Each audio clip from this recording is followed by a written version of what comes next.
Hello student, আজকের ক্লাসে আলোচনা করব এবিটিএ টেস্ট পেপারের 96 পেজের অঙ্কগুলো নিয়ে।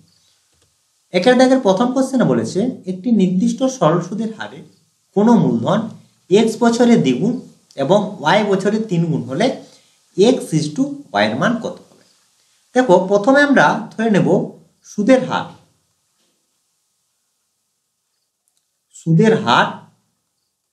আর সমান সুদের হার, নির্দিষ্ট সুদের হার বলেছে, তাহলে সুদের হার আমরা প্রথমে নিলাম 8%। আর কোন মূলধন, তাহলে মূলধন সমান হচ্ছে p টাকা।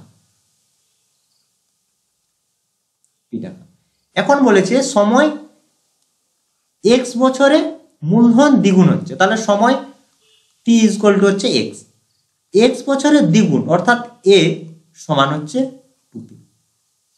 অতএব r1 সমান হচ্ছে 2p - p সমান হচ্ছে p টাকা। একই রকম ভাবে আমরা যখন সময় y বছর তখন a সমান হচ্ছে, দেখো বলেছে 3 গুণ হবে অর্থাৎ 3p। r2 সমান সুদ সমান হচ্ছে তাহলে 3p - p = হচ্ছে 2p। আমরা জানি সরল সুদের ক্ষেত্রে সুদের পরিমাণ r1 সমান হচ্ছে আসল ইনটু সময় x বছর ইনটু সুদের হার বাই হচ্ছে 100 হয়েছে। এখানে r1 সমান কত? p, তাহলে r1 এর জায়গায় বসাচ্ছি p সমান হচ্ছে p into x into r by হচ্ছে 100। এখানে দেখো pp কাটছে বা xr = হচ্ছে 100। এখান থেকে আমরা r এর মান বের করব। দুটোর ক্ষেত্রে r এর সমান নির্দিষ্ট সরল সুদের হার যার মান আমরা ধরেছি r, তাহলে দুটো ক্ষেত্রে আমরা r এর মান বের করব। তাহলে r = হচ্ছে 100/x। এখান থেকে একই রকম ভাবে আমরা পাবো r2 সমান হচ্ছে p into t into r by 100। মান বসাচ্ছি r2 হচ্ছে তাহলে 2p সমান p ইনটু সময় y ইনটু সুদের হার r নিচে হচ্ছে 100। এখানেও কাটছে pp, তাহলে পড়ে থাকছে y r = হচ্ছে 200। 2 আর 100 গুণ করলে হচ্ছে 200। এখান থেকে আমরা বের করছি r = হচ্ছে 200/, আর দুটো সমান, তাহলে অতএব 100/x = হচ্ছে 200/y, বা এখানে দেখো 100 দিয়ে 200 বা 2x = হচ্ছে y, বা x/y = হচ্ছে 1/2, বা x = y সমান হচ্ছে 1:2। x = y এর মান বের করতে বলেছে, তাহলে আমরা পেলাম x = y সমান হচ্ছে 1:2। অপশন বি হচ্ছে অ্যান্সার। পরের কোশ্চেনে বলেছে x² = 6x, সমীকরণটির বীজ অর বীজদ্বয়। তাহলে এই সমীকরণে বীজ বা বীজদ্বয়ের মান বের করতে হবে। তাহলে এখান থেকে আমরা কি পাবো? x² - 6x = 0, বা x কমন, তাহলে x - 6 = 0, তাহলে x = 0 or x - 6 = 0, তাহলে x = 6। তাহলে x এর মান দুটো, x এর মান হচ্ছে 0 আর 6। অপশন সি তে দেখো দিয়েছে 0 আর 6, এটা হচ্ছে অ্যান্সার। পরের কোশ্চেন, একটি বৃত্তের 18 সেমি দীর্ঘ একটি যে বৃত্তের কেন্দ্রে এক সমকোণ পরিমাণ কোণ উৎপন্ন করে, বৃত্তের কেন্দ্র থেকে যে লম্ব দূরত্ব হল।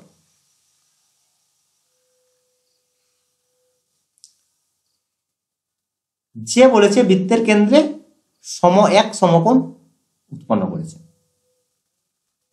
এবি যদি আমরা বৃত্তের যে ধরি আর ও যদি বৃত্তের কেন্দ্র ধরি, তাহলে কোণ এ ও বি = হচ্ছে 90 ডিগ্রি। প্রশ্ন আনসার হয়েছে। এখানে OA = OB, দুটোই হচ্ছে ব্যাসার্ধ। ব্যাসার্ধ। এবির মান দেওয়া আছে, জে এর দৈর্ঘ্য দিয়েছে, তাহলে এবি সমান দিয়েছে হচ্ছে 18 সেমি।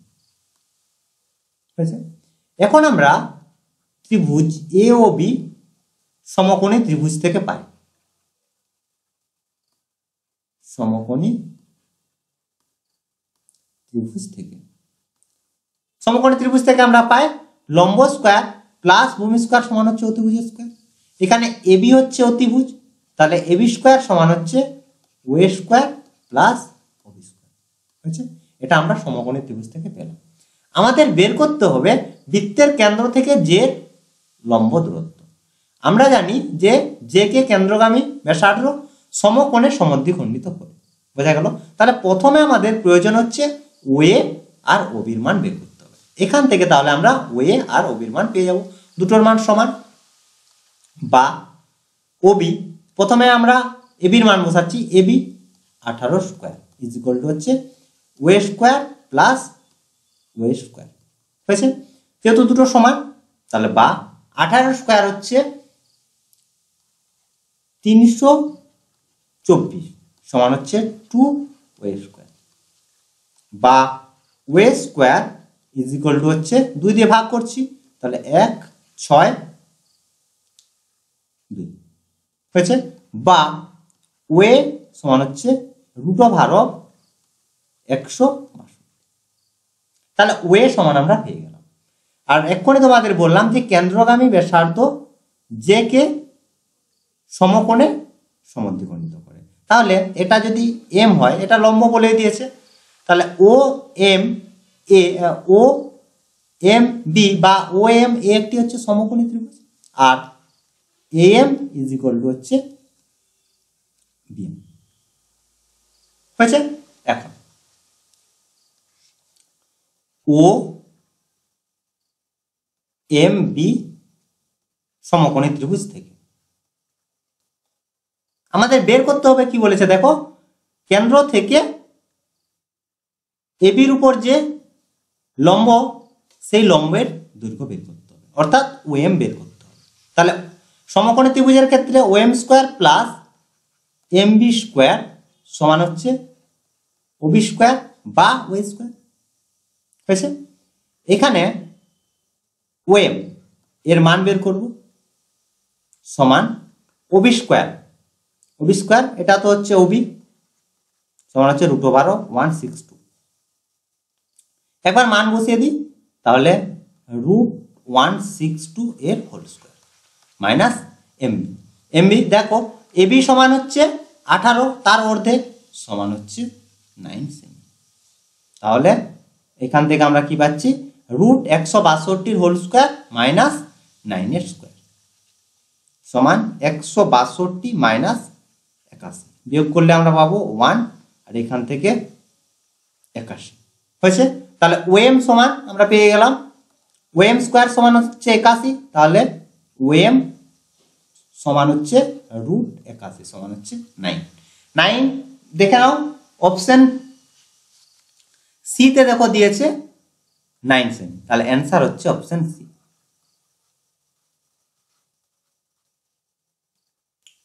পরের কোশ্চেন, যদি cos theta plus sec theta is equal to 2 হয়, তবে cos to the power 11 theta plus sec to the power 11 থিটার মান কত হবে। দেখো cos theta plus sec theta is equal to দেওয়া আছে 2, তাহলে বা cos থিটা প্লাস sec থিটার জায়গায় আমরা বসাচ্ছি 1/cos থিটা সমান হচ্ছে 2, বা লসাগু cos থিটা, তাহলে cos square theta plus 1 is equal to 2, বা cos স্কয়ার থিটা মাইনাস একবারে নিয়ে আসছি, তাহলে 2 cos theta plus 1 is equal to 0, বা cos থিটা মাইনাস 1 এর whole square is equal to 0, বা cos theta minus 1 is equal to 0, বা cos theta is equal to 1। cos theta is equal to যদি 1 হয়, তাহলে sec theta is equal to হবে 1, তার কারণ sec সমান হয় 1/cos, তাহলে 1/1 ইকুয়াল টু 1।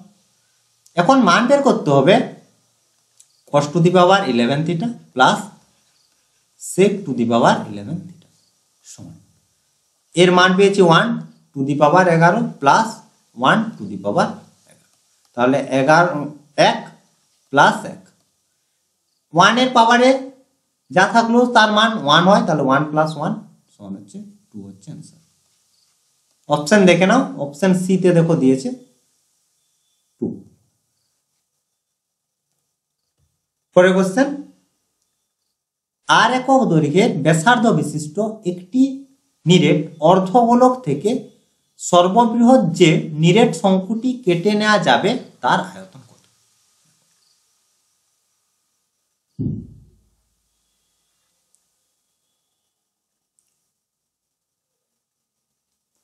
অর্ধগোলকের আমরা ব্যাসার্ধ নিলাম, ধরে নিলাম এখানে দিয়ে দিয়েছে অর্ধগোলকের ব্যাসার্ধ সমান হচ্ছে আর, তাহলে ব্যাস সমান হচ্ছে 2r।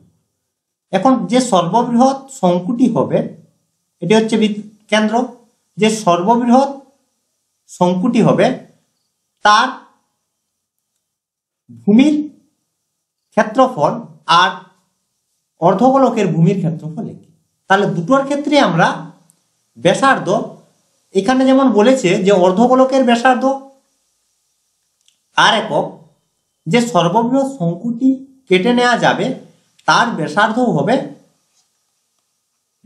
হবে আর একক। বোঝা গেল, এটা হচ্ছে শঙ্কুর ব্যাসার্ধ হয়েছে, শঙ্কুর ব্যাসার্ধ হচ্ছে আর একক, আর শঙ্কুর উচ্চতা হচ্ছে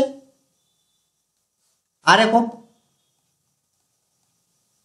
উচ্চতা সমান হচ্ছে আর একক। অতএব শঙ্কুর আয়তন আমরা জানি 1/3 পাই আর স্কয়ার ইন্টু এইচ, এইচ এর মান হচ্ছে আর সমান হচ্ছে পাই আর কিউ বাই 3। অপশন দেখে নাও, অপশন ডি তে দেখো দিয়েছে পাই আর কিউ বাই 3, তাহলে অ্যান্সার হচ্ছে অপশন ডি। পরের কোশ্চেনে বলেছে 6 7 x 8, এটা হচ্ছে y আর হচ্ছে 14, সংখ্যাগুলির গড় 9 হলে x প্লাস y এর মান। দেখো তাহলে গড় সমান আমরা জানি সংখ্যাগুলির সমষ্টি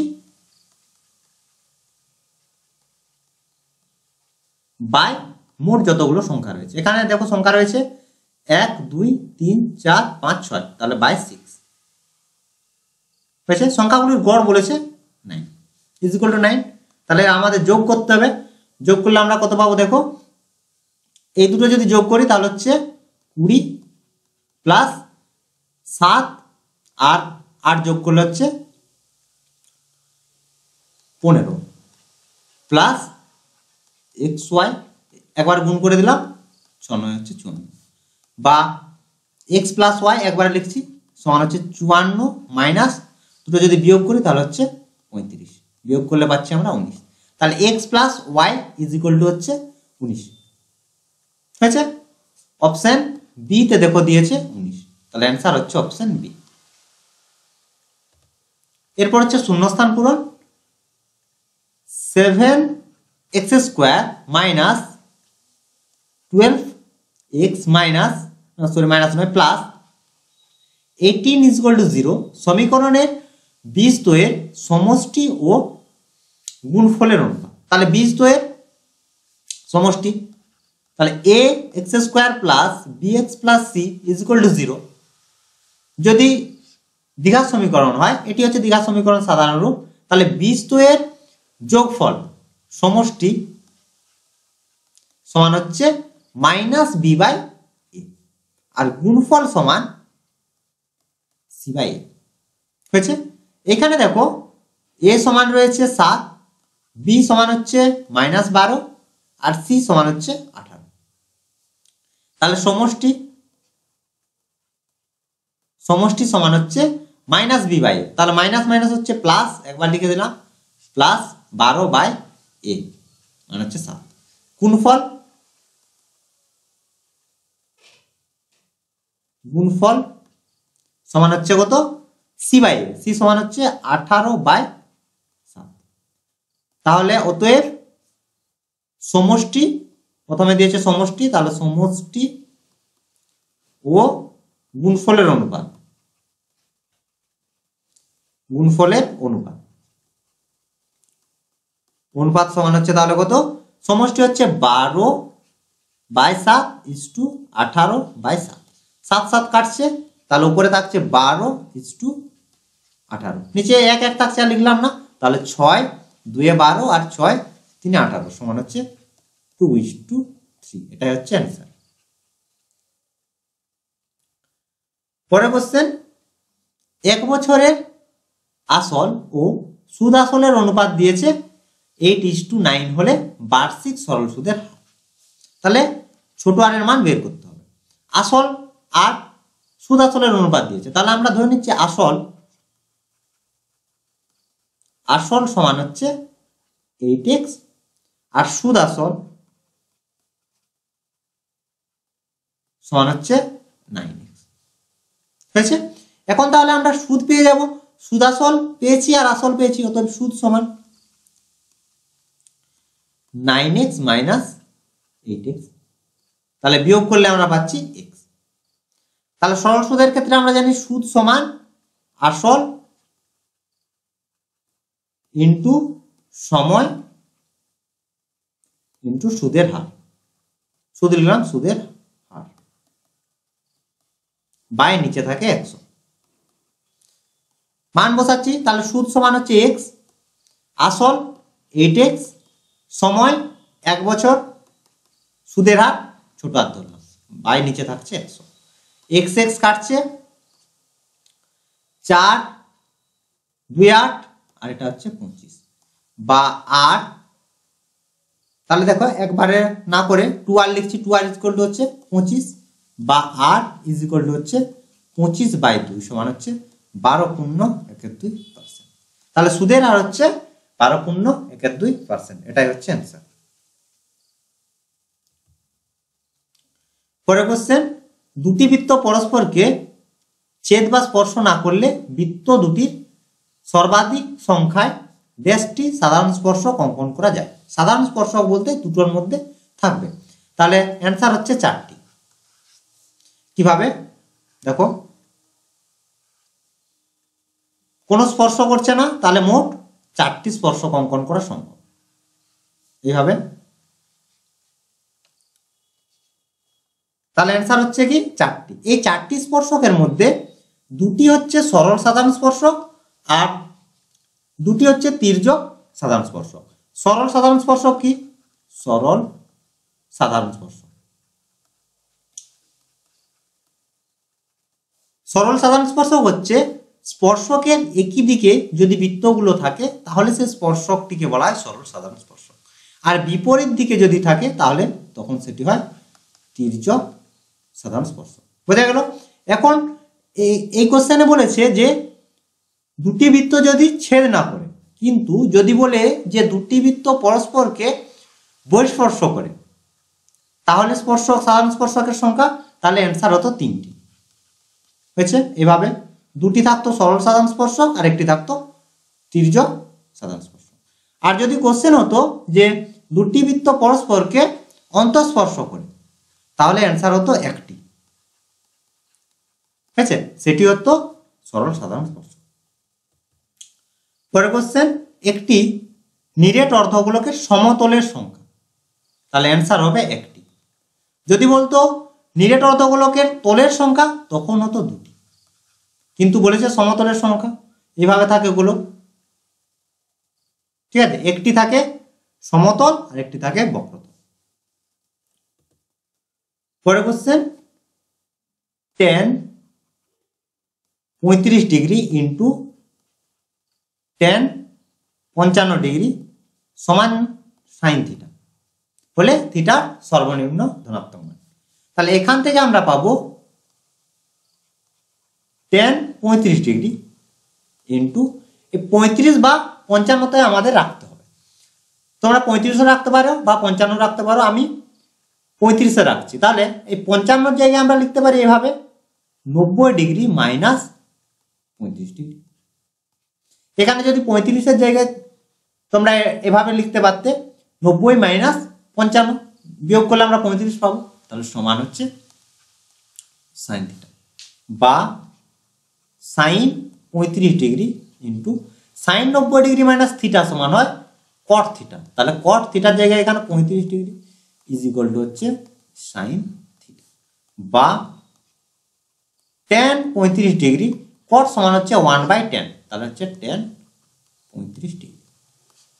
tan tan কাটলো ইজ ইকুয়াল টু হচ্ছে সাইন থিটা, তাহলে বা পেলাম কি 1 ইজ ইকুয়াল টু হচ্ছে সাইন থিটা।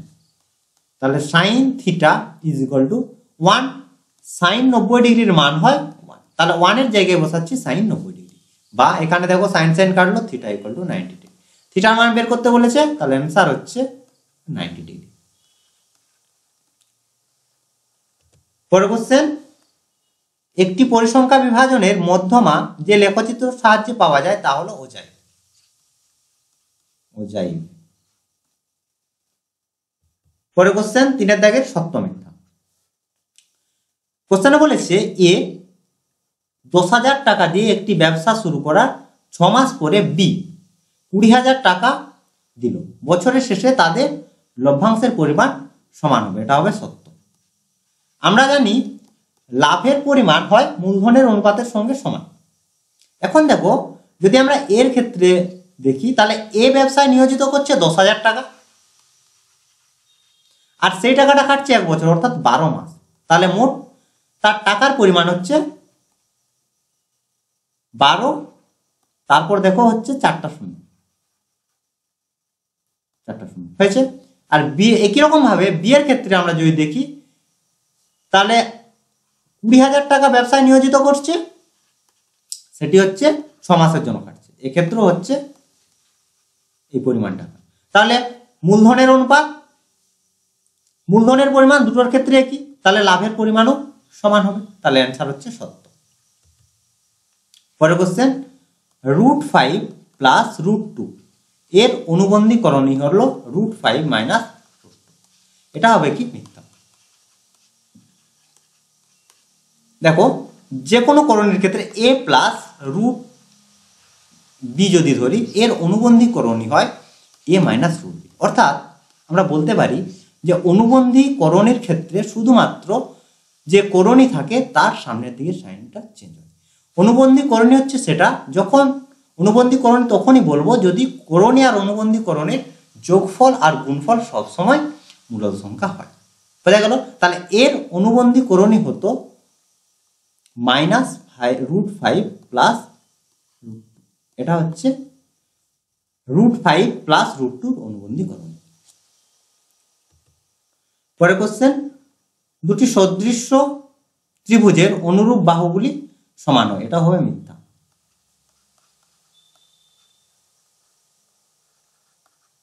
অনুরূপ বাহুগুলির অনুপাত সমান, বোঝা গেল? পরের কোশ্চেনে বলেছে sin স্কয়ার থিটা এর সর্বনিম্ন মান 0, এটা হচ্ছে সত্য। দেখো আমরা যে মানগুলো জানি সাইনের ক্ষেত্রে, সাইন 0 ডিগ্রির মান হয় 0, তারপর হচ্ছে সাইন 30 ডিগ্রি এর মান হয় হাফ, সাইন 45 ডিগ্রি এর মান হয় 1/√2, আর সাইন 60 ডিগ্রি এর মান হয় √3/2, আর সাইন 90 ডিগ্রি এর মান হয় 1। তাহলে সব থেকে ছোট মান হচ্ছে সাইনের 0 ডিগ্রির মান, সাইন 0 ডিগ্রির মান হয় 1, তাহলে সব থেকে সর্বনিম্ন মান হচ্ছে 0, তাহলে এটা হচ্ছে সত্য। পরের কোশ্চেন, একটি লম্ববৃত্তাকার শঙ্কু উচ্চতা ব্যাসার্ধ এবং তির্যক উচ্চতা একটি সমকোণী ত্রিভুজের বাহুত্রয়, এটা হবে সত্য। দেখো শঙ্কুর ক্ষেত্রে যদি আমরা এ বি সি ধরি, তাহলে এ বি হচ্ছে কি উচ্চতা, এসি হচ্ছে অতিভুজ, অতিভুজ বলতে এখানে তির্যক উচ্চতা, আর বিসি হচ্ছে ব্যাসার্ধ। আর এ বি সি একটি সমকোণী ত্রিভুজ। পরের কোশ্চেন দেওয়া আছে এখন এখানে দেখো যে তথ্যের সংখ্যাগুরু মান 6। তাহলে সংখ্যাগুরু মান হচ্ছে সেটি যেটি হচ্ছে যে তথ্য দেওয়া থাকবে সে তথ্যে বেশি বার বা যার পরিসংখ্যা সব থেকে বেশি। এখানে দেখো 2, 3, 5 আর 6 এই সংখ্যাগুলো রয়েছে। এখন 2 দেখো 1, 2, 3, তাহলে 2 রয়েছে 3 বার। 3 দেখো 1, 2, 3, 3 রয়েছে 3 বার। 5 রয়েছে 2 বার আর 6 রয়েছে 1 বার। আর এখানে বলেছে 6 হচ্ছে সংখ্যাগুরু মান, কিন্তু এখানে 6 এর পরিসংখ্যা 1, তাহলে এটা হচ্ছে মিথ্যা। বোঝা গেল? সংখ্যাগুরু মান হচ্ছে সেটি যে তথ্য দেওয়া থাকবে সেই তথ্যে যে সংখ্যাটির মান, যে সংখ্যাটির পরিসংখ্যা বেশি বা যে সংখ্যাটি বেশি বার থাকবে সেটি হচ্ছে সংখ্যাগুরু মান। তো এই ছিল আজকের ক্লাস। আশা করি আজকের ক্লাসের অঙ্কগুলো তোমরা বুঝতে পেরেছো। যদি কোনো সমস্যা থাকে অবশ্যই কমেন্ট করে জানাবে, বা তোমরা আমাকে হোয়াটসঅ্যাপ করতে পারো। এর বাইরেও যদি কোনো সমস্যা থাকে নাম্বার 7797151981 এই নম্বরে। তো আজ এ পর্যন্তই। তোমার সবাই ভালো থেকো। Bye bye.